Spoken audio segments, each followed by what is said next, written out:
Hello, I'm Matthew, And I'm Rusty. here with APES News.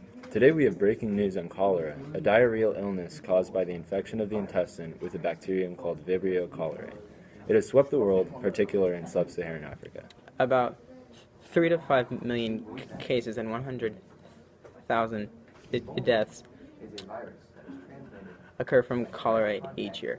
Cholera comes from water infected by fecal matter, so it generally occurs in areas with little sanitation.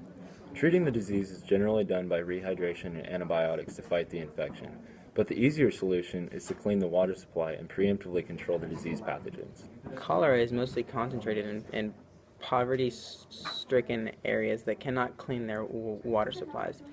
The most concentrated causes of cholera are in sub-Saharan Africa and Southeast Asia, but there are also cases all around the world.